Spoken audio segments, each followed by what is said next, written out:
Hello and welcome to WHO and today's press conference on global health issues. It's Monday, 17 March 2025, and we're here at WHQ in Geneva. Apologies for a very large start today, and I understand there are many other press conferences going on, at least here in Geneva, so thank you very much for joining us. My name is Christian Lindmer, and I will take you through today's press conference. Now, to save some time, I'll only introduce the people in the room here, and the other colleagues we come to later. Present in the room are Dr. Tedros Adhanom Ghebreyesus, WHO Director General. On his right side, Dr. Mike Ryan, Executive Director, Emergencies Program.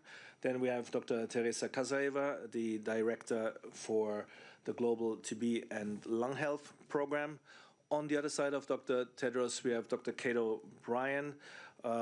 She's Director of the Department of Immunization, Vaccines and Biologicals. And last but not least, we have Dr. Abdi Rahman Mahmoud, Director ad interim for Alert and Response Coordination. And again, we have lots of other colleagues online, and we'll happy to go to them when the occasion arises. With this, let me close already and hand over to the Director General for his opening remarks.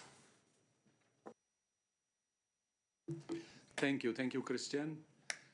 Good morning, good afternoon, and good evening. First, some good news. Last Wednesday, Tanzania declared its outbreak of Marburg virus disease over.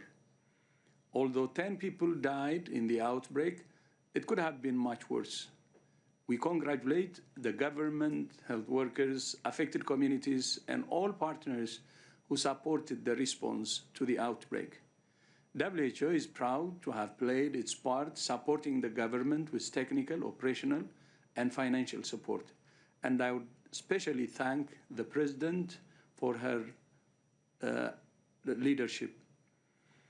In Uganda, we're pleased that no new cases of Ebola have been reported since the 2nd of March, and there are no patients currently in care.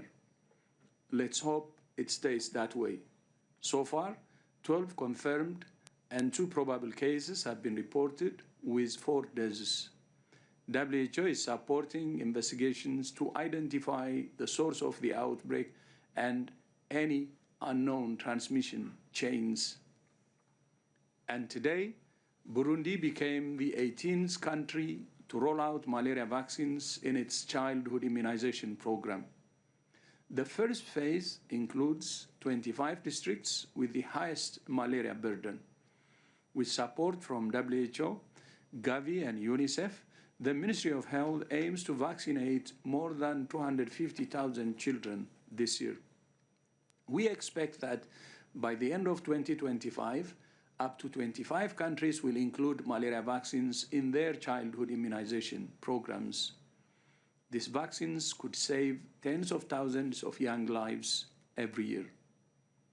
However, many of the gains in malaria that have been made over the past 20 years are now at risk because of cuts to funding from the US for global health.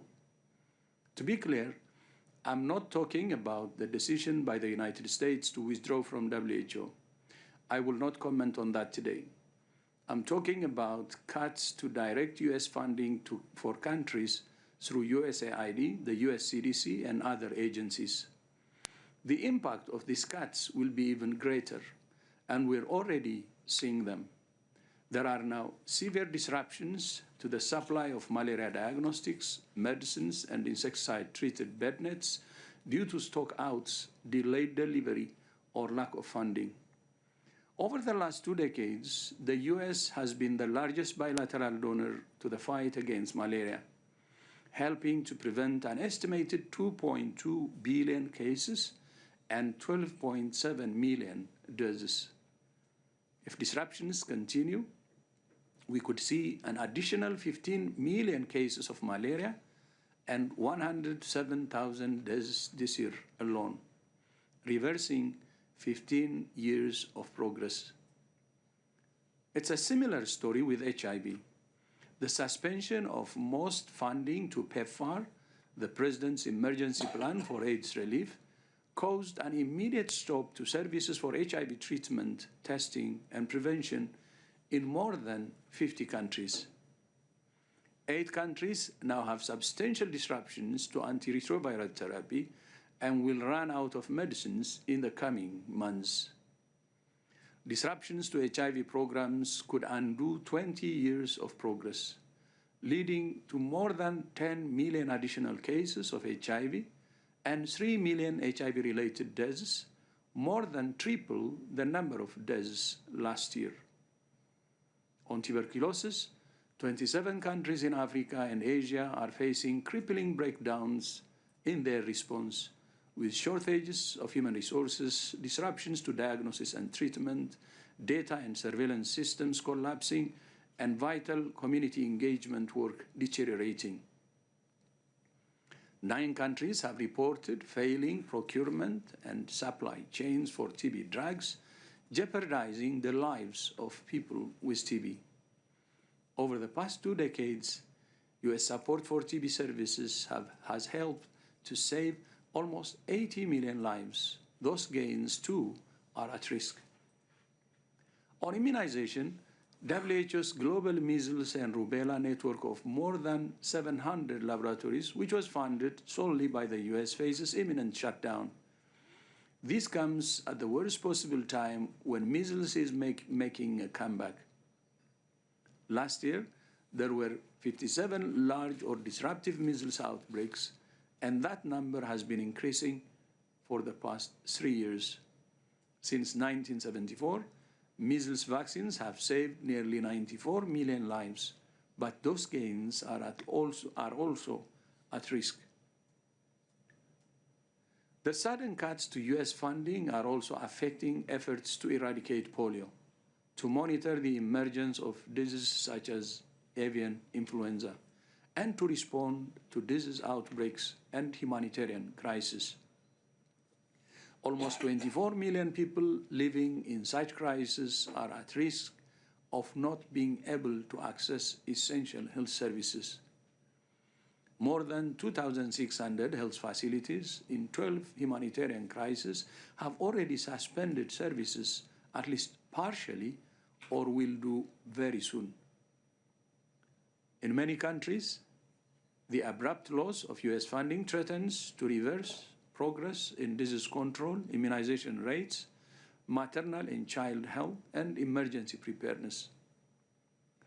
In Cox's Bazar in Bangladesh, the largest refugee camp in the world, diagnosis and treatment of hepatitis C has been disrupted, as well as disease surveillance, primary and secondary health care, laboratory services, procurement of supplies, and salaries of health workers. The US administration has been extremely generous over many years. And of course, it's within its rights to decide what it supports and to what extent. But the US also has a responsibility to ensure that if it withdraws direct funding for countries, it's done in an orderly and humane way that allows them to find alternative sources of funding. We ask the US to reconsider its support for global health, which not only saves lives around the world, it also makes the US safer by preventing outbreaks from spreading internationally. And because health is wealth, fighting disease around the world supports global economic growth and stability, which benefits the US.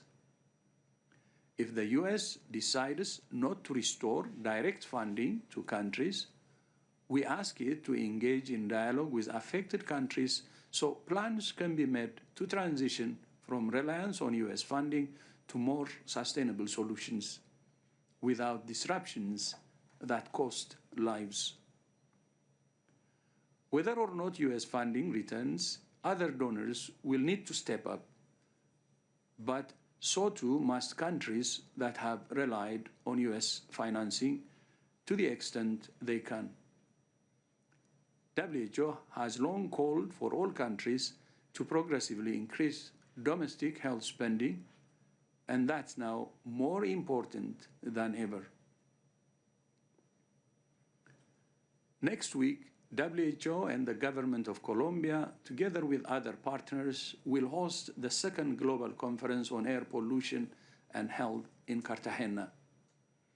Every year, around 7 million people die from air pollution, mainly from respiratory and cardiovascular diseases. Many cities and countries are showing that change is possible, but progress is too slow. We call on all countries to make bold and achievable commitments at next week's conference to reduce air pollution and save lives.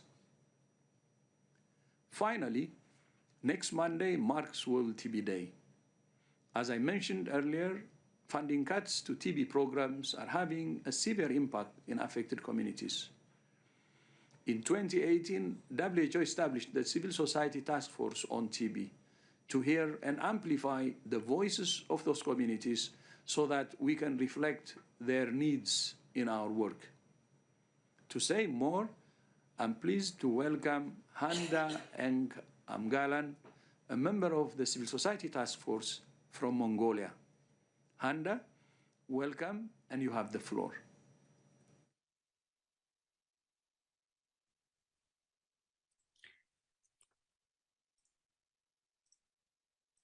Thank you, Dr. Tedros.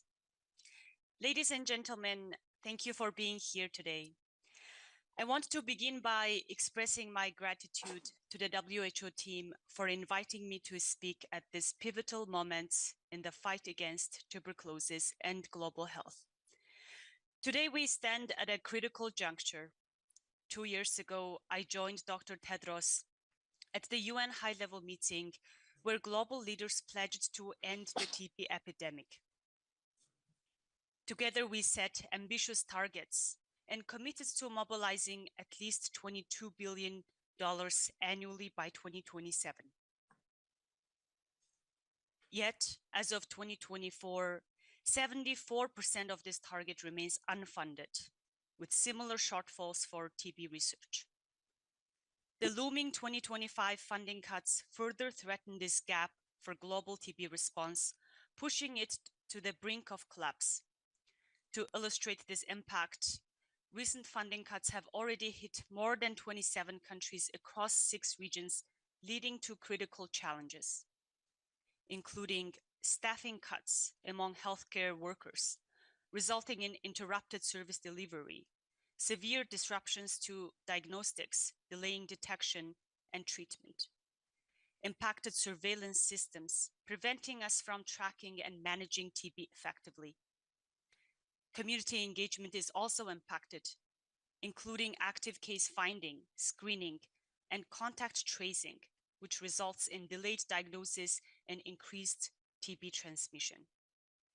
Without urgent intervention, these systemic failures will only increase the spread of TB and worsen this global health crisis. As journalists, you know better than most the importance of facts and the urgency of a compelling story. Here is one for you. During the COVID-19 pandemic, disruptions in TB services caused 700,000 excess deaths. That is 700,000 lives lost to a disease that is both preventable and treatable. We cannot allow history to repeat itself. These numbers are not just statistics to me. These are personal. I'm a TB survivor. I have lived through the fear, the stigma, and the toll this disease takes, not just on the body, but on the spirit. I have also experienced the profound hope that comes from accessing timely care and the dedication of healthcare workers. But now, that care is at risk due to abrupt political decisions and funding challenges. The support of donor nations is critical to sustaining this fight.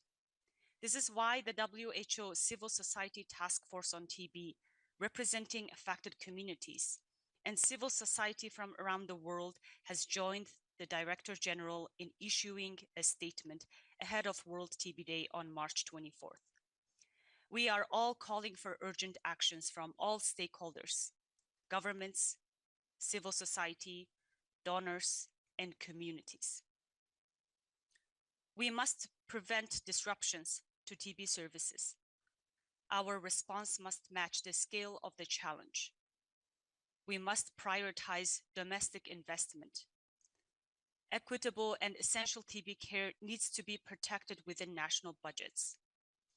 We must safeguard critical resources, including essential drugs, diagnostics, and social protections for people with TB. We must strengthen partnerships, public and private sectors, NGOs, donors, and affected communities must unite to overcome operational and financial barriers. We must also enhance monitoring systems. Timely data and early warning systems are crucial to identifying and addressing disruptions before they escalate into crisis. Beyond these measures, we must also center the human stories behind these statistics. Every number you report represents a life: a mother, a father, a child, or a community affected by tuberculosis. Your work as media journalists is vital at this time to keeping this issue in the public eye. As a TB survivor from a country with one of the highest burdens of TB, and as someone working with refugees and migrants, I have seen firsthand the compounded challenges faced by vulnerable populations. Migrants, often excluded from essential health services, bear a disproportionate share of this burden. Tuberculosis does not exist in isolation. It thrives where people are displaced, stigmatized, and underserved. Ladies and gentlemen, we are on the brink of a crisis, one that could reverberate across borders and generations if we don't act decisively. 2 years ago, we declared on the UN stage, yes, we can end TB. Today, I must say to you, we must. Millions of lives depend on it, and the world is watching. Thank you very much, Dr. Tedros and the WHO team.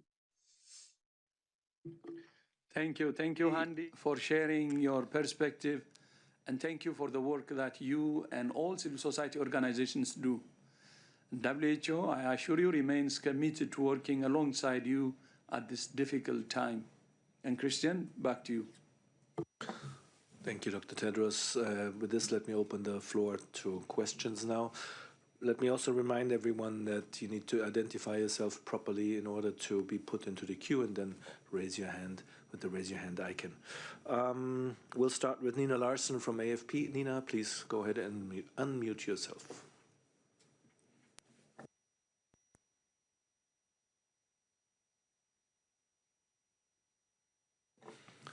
Yeah, Nina? can you hear me? Now we go ahead. Okay, great. Thank you very much. For Dr. Tedros, you painted a fairly bleak picture of the impact of the U.S. Funding cuts. I was wondering if you've already been able to estimate if people have already died due to these cuts, if you know of cases where they have caused deaths, and if you have done a complete estimate of that. Thank you very much. Let me see if we can talk to this, Dr. Tedros. Teresa, do you want to Or speak Teresa, about maybe. the TB talk? Teresa can speak about TB talk. Yes, I will try to respond to this important question from the perspective of tuberculosis. People with tuberculosis, in absence of the treatment based on the evidence, based on the science, have very high chances to die. And we've learned also from the COVID-related disruptions that led to the death, more than 700,000 excess deaths, and it's starting when disruptions last more than 3 months, and even 20% of drops in notification will lead to significant increase in TB deaths. And we will be following this situation closely.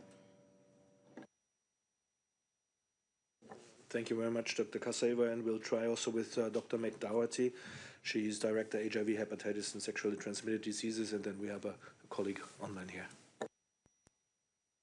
Thank you very much. The question is really important, and of course, the situation is fluid. And as we gather more information from countries and understand what is happening, we are seeing deaths. For example, we have anecdotal information coming forward, but as soon as opiate substitution therapy is stopped, there have been several cases of immediate, within the same week or so, of overdose deaths. If you are reading some of the literature in the media, there are some excellent examples over the weekend coming out from South Sudan of deaths from mothers and children not being able to access their antiretroviral therapy for HIV.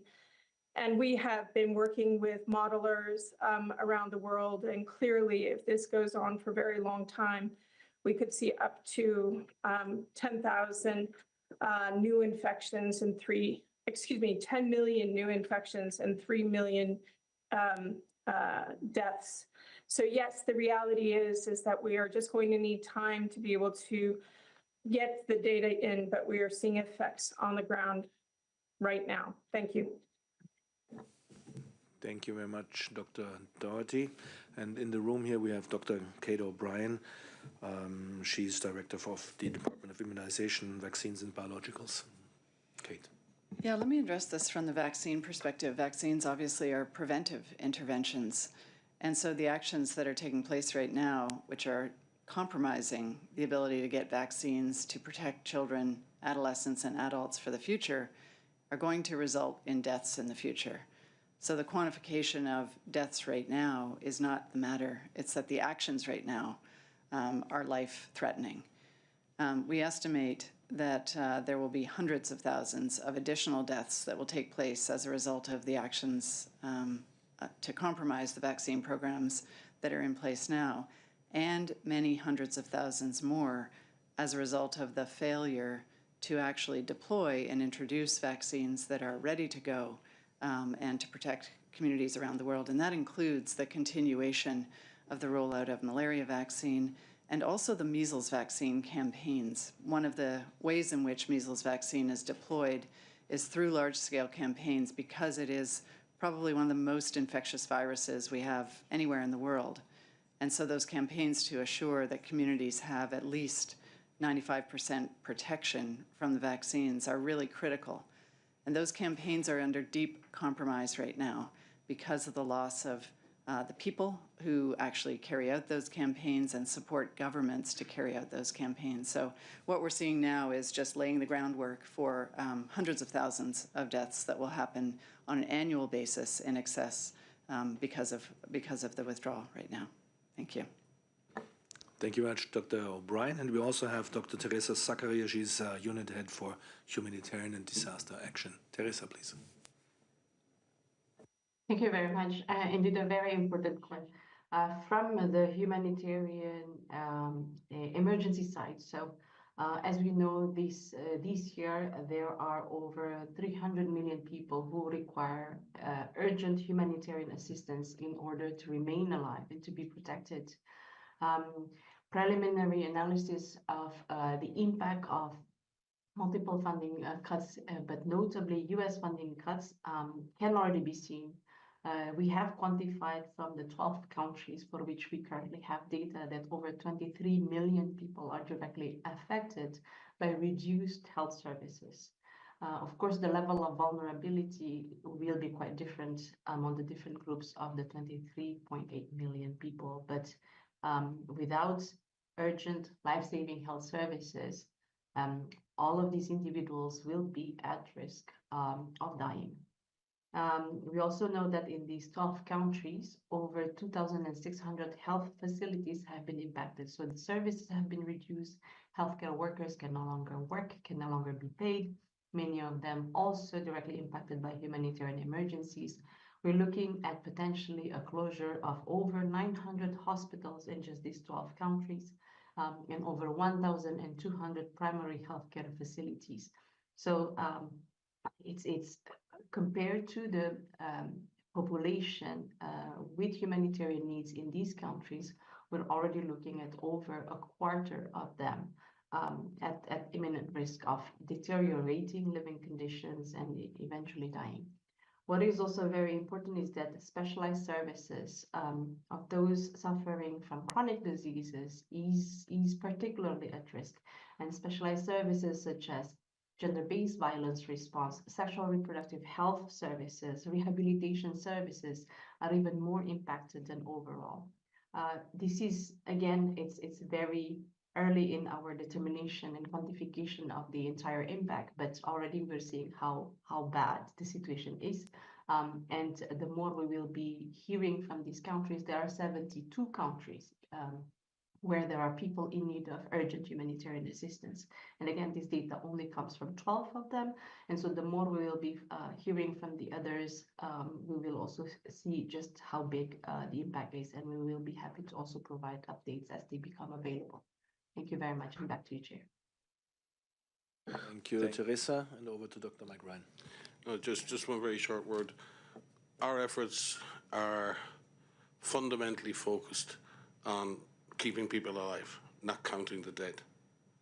And all of our teams around the world are focused on filling the gaps with our partners. We will continue to do our work.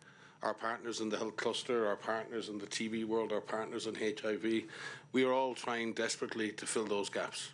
The gaps are vast, they're huge, but we're trying to do that. And we will focus less on counting the dead and more on saving those who are still alive. Thank you all very much for painting this really somber but also encouraging picture. Next question goes to Helen Branswell from STAT. Helen, please go ahead and unmute. Thank you very much, Christian. This is a question for Dr.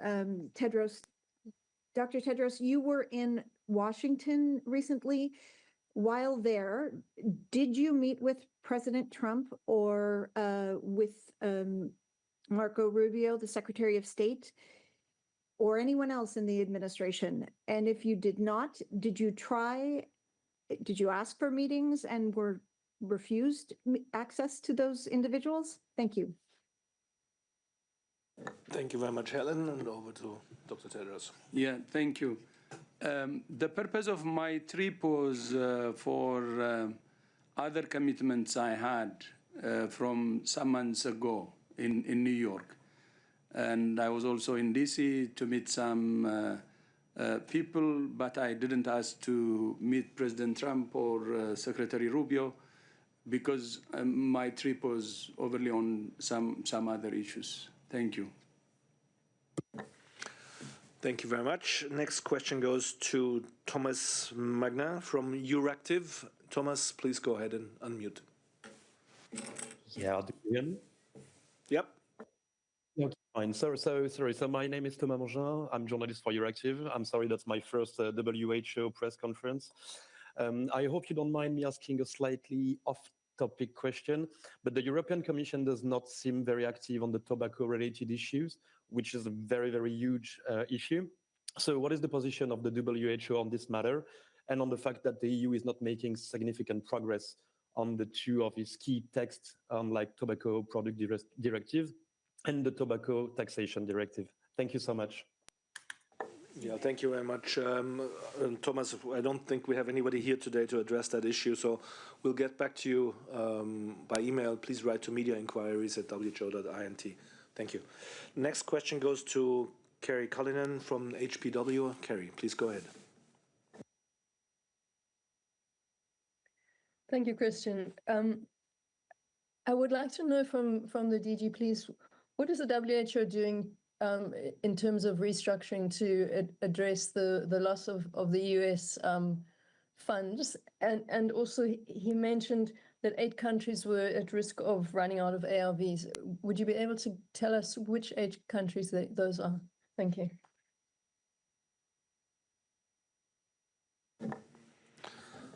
Thank you very much, Kerry. So I think we have Daniel Thornton online. Daniel, if you could start with this one. Thank you very much. And I'll be happy to hand over to Mike Ryan, who's the chair of the prioritization group. But just to say that we are introducing immediate efficiencies and also going through a prioritization exercise to make sure we're focusing on the highest value added activities across WHO at all levels of the organization. We're also stepping up our outreach to donors to try and make up for US funding, both in terms of flexible funding and in terms of where the US government provided earmark funds to polio, to emergencies, to infectious diseases, like in, as you've heard earlier, on TB and HIV. So a three-pronged approach from WHO. Perhaps Mike would like to add on the prioritization question. Yeah, thanks, Daniel. And I think the first thing that's worth saying is that this is not, this is a process in WHO. This has been going on for a number of years under the leadership of Dr. Tedros. We've gone through a large transformation over the last number of years, and therefore the organization is actually much more, I can say it as someone who's served for a very long time, much more agile than it used to be. So the idea that this is some terribly rigid bureaucracy that can't adapt is simply not true. This organization is adapting to the current realities. And the first thing any of you do at home when you're dealing with the reality of not having money, first thing you'll do is contain the costs. You'll stop spending on things that you might have spent on last week that aren't essential. Second thing you'll do is you'll try and raise more money. You work some more hours, you get some more salary, and then if this is going to be a long-term situation, third thing you'll do is you'll completely restructure the financing and your commitments in life. That doesn't mean selling the house. What it means is being able to look at longer-term structural changes to your life that allow you to survive. And we're doing all three of those things, as Daniel outlined. We're severely containing our costs, and that they have been a lot of public discussion of what that is, from travel to meetings to all kinds of other things, trying to bring in our costs. The work on raising funds has been going on for a very long time. Dr. Tedros has led a process over the last number of years in increasing the assessed contributions that member states pay to this organization. Because in the end, the organization is over-dependent on extra budgetary resources, voluntary resources to WHO. Tedros has said many times publicly, long before this crisis, that we needed to shift to a financial base that was more based on having more contributions from our member states, which would allow our priorities to be set by our member states, not having our priorities set by those who give most money. And that, to an extent, has been the problem that WHO has had for a very long time. In addition, Tedros has led a process with us all in senior management looking at building a better investment case for WHO. And there's been a very successful investment round for WHO over the last number of months in the last part of last year. However, having said that, the recent drops in extra budgetary funding from the United States, or the withdrawal of all those resources, plus reductions from other donors, have meant we've had to look seriously, not just at cost cutting, not just at fundraising, but at really looking to the future, looking to next year and looking to the next 5 years. And we've already received instructions from Tedros to reduce our budget ambitions for the next foreseeable future. Our member states have looked very much at curtailing those budgets around 4.9 billion for a biennium. Dr. Tedros has instructed us to look at an even lower scenario so that we can be ready to deal with whatever comes over the coming months. I'm working very hard with our chief scientist, Jeremy Farrar, 2 regional directors, our head of business operations, and others, looking at how we can reprioritize our activities. The realities are that if the organization has less money, we can deliver on less things. We will try to be as efficient as possible, but the time has come for us to prioritize our activities. Our member states have asked us for a reprioritized, reworked program budget for the World Health Assembly in May. We will be ready to deliver that to the Assembly with the appropriate range of cost containment and the appropriate prioritization to move into the future. And if I give you just maybe one example in my own program, in the emergencies program, and we are a 3-level program. We operate at 3 levels of the organization. We have 400 people here in Geneva, but over 2,000 people in the regions and countries serving day to day. Our budget started out for the biennium, and for those of you who struggled with the word biennium, as I did for many years, it's a 2-year budget, so it's about 600 million a year. But if I take the budget of 1.2 billion for 2 years, we already have reduced our ambition for that budget down to 872 million. We know that we're not going to go. So we've reduced our budget targets, and within that, we've done 60 million of cost containment measures, and now we're looking at bridging financing to get us to next year. By the time we get there, our program, based on going from a budget of 1.2 billion down to a budget of around 872, that will result in a 25% contraction of the emergencies program. Now, contracting by 25 to 28% sounds easy on paper. But the question is, what do you want to stop doing? Do you want to stop doing Ebola? Do you want to stop doing emergency medical teams responding to major disasters in the world? Would you like to stop intelligence gathering so that we know what the next epidemic or pandemic will be? There are some terrible choices to be made, and I look to Kate and others and Meg and Teresa, who are making similar terrible choices, choices we would never have wanted to make. But we will ensure that this organisation moves into the future. We will be smaller, but we will be efficient as ever, and we will be stronger, and we will be ready to grow again when the time is right. But the idea that this kind of funding cut to WHO will in some way end WHO is not true. We have 194 member states still. We may have 193 next year. That will be a tragedy. I mourn for the loss of my US colleagues, not for the dollars, but for the loss of contact. I've worked in this space for 30 years, as colleagues beside me have as well. We speak every day with colleagues in the United States, with institutions around the United States. They are the core of global public health. They are the heroes of disease control. We want them still involved in global response and global prevention. We need them to be still involved. But we may have to move on without them and without those resources. If we have to, we will be strong. We will survive. If the US reconsiders joining WHO, we'll be even stronger. And as Dr. Tedros said, all organizations are in a constant form of evolution. We evolve. Having the US side by side, working with us to see how we can grow, how we can improve our performance, that's the best way forward. The best way forward is not to go to the sidelines and get out of the game. You need to stay in the game if you want to win. And I think the US has choices to make. They're a sovereign country, and they have the right to make any choice that they see fit to make. We just hope that they see fit to make a choice that's in support of the American people and in support of the people of the world. Thank you so much. And we also have Dr. McDougherty, Director of HIV, Hepatitis, Sexually Transmitted Diseases on this one.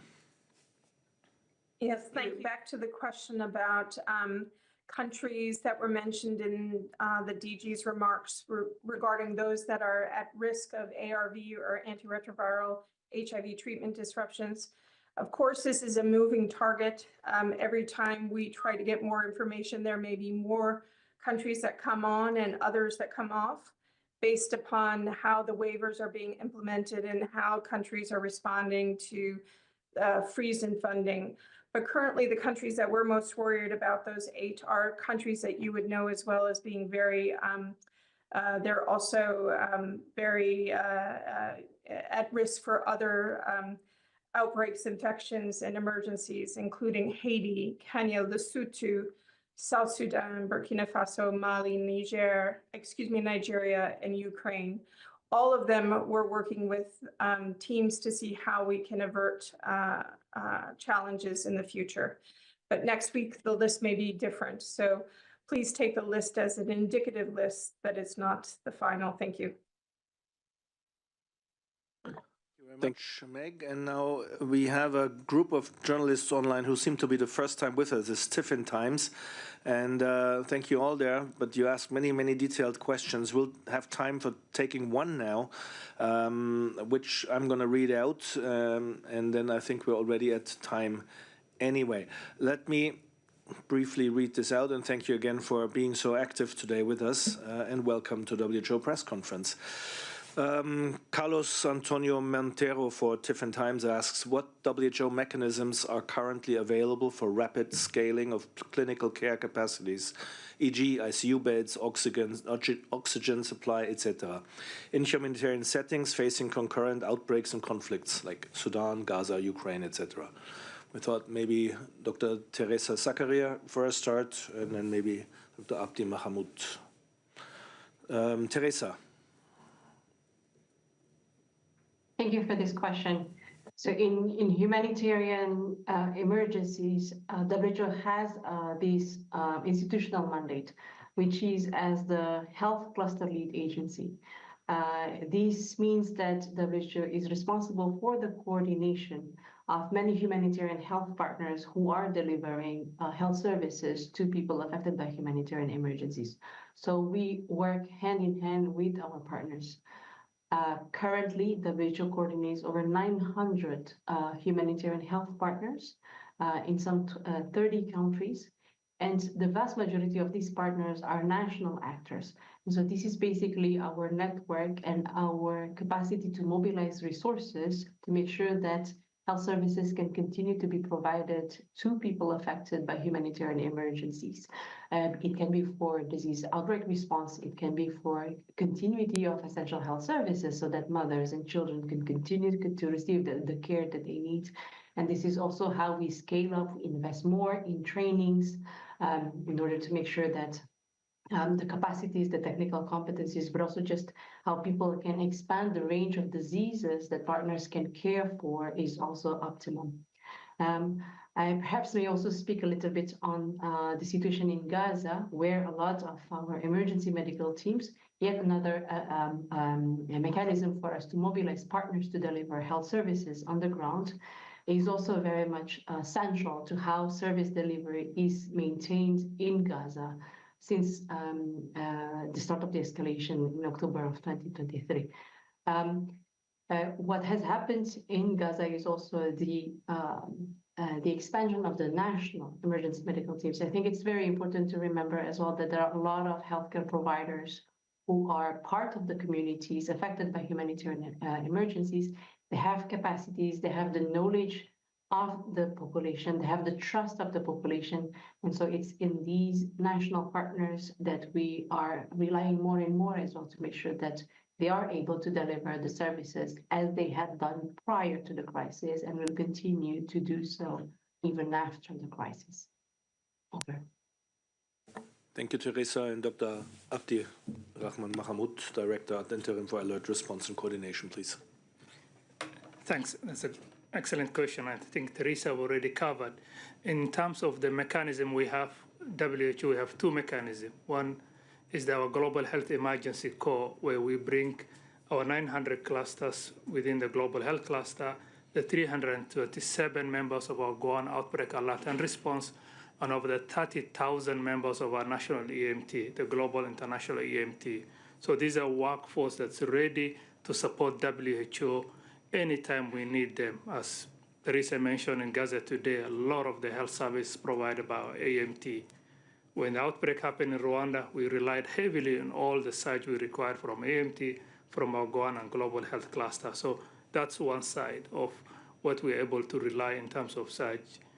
On the other aspects within our health emergency preparedness and response, we knew from the lessons we learned from COVID, safe and scalable care is key pillar of our response.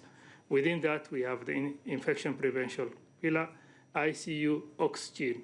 So we have done, as you may have known, we don't want to go into the details, we were able to successfully build ICU capacities across a lot of low middle income countries because they never had that ability. We were established hundreds of oxygen processing plants, PSC, in Somalia, in Sudan, in a lot of Sahel countries with the support of our partners. So WHO is there, we have the guidance, we have the framework, and we have the partners. Right now what we need is the support to deliver that in the most critical aspect of the world. Thank you both very much, and we have Dr. Mike Ryan. No, just very briefly, because we don't do this alone. and we've worked with a lot of bioengineering companies on, for example, on oxygen, worked with the producers of medical oxygen around the world, but importantly worked with our colleagues at United, and this has been a very strong partnership between WHO and United, and again shows the real power of multilateral partnerships. When international organizations work together to our strengths, we make progress. So we're really making progress on medical oxygen. Oxygen saves lives. Oxygen doesn't just save lives in epidemics. It saves lives in women giving birth with preeclampsia. It saves lives in TB. It saves lives in respiratory disease. It saves lives in intensive care units. It saves lives post-operatively. So oxygen is something we should focus on as one of the core deliverables within the health service, and the ability to scale is very important. And I think in that, when we talk about scalable clinical services, scaling something means starting from somewhere and scaling to somewhere else. Our problem in the world is we have so many very weak health systems that they're very hard to scale because we don't have the core basic health system in place. So we really have to work on building strong primary healthcare systems, strong basic healthcare systems that can then be scaled in a crisis. It's remarkable how resilient those systems can be, but there's a certain minimum capability that a system needs before you can really bring it to a higher level of demand or scale. So we should focus on building basic strong health systems, strong primary healthcare systems, as Tedros has outlined. And actually, I do recall, Tedros, in your manifesto, I think, or whatever, your first statements at WHO in 2017, you spoke about a scalable workforce. You spoke in your words about a global emergency corps capable of responding to these threats globally. And it's really good for us now to have what is a very strong global health emergency corps with the institutions in the Global Outbreak Alert and Response Network, the institutions in the emergency medical teams out with the emergency medical teams network, and the public health emergency operations centres all around the world. Almost every country in Africa has an emergency operations centre for public health now. Almost none had an emergency operations centre before COVID. Sustaining the gains, we've paid a huge price in COVID, a huge price in human lives, a huge cost, but there were gains.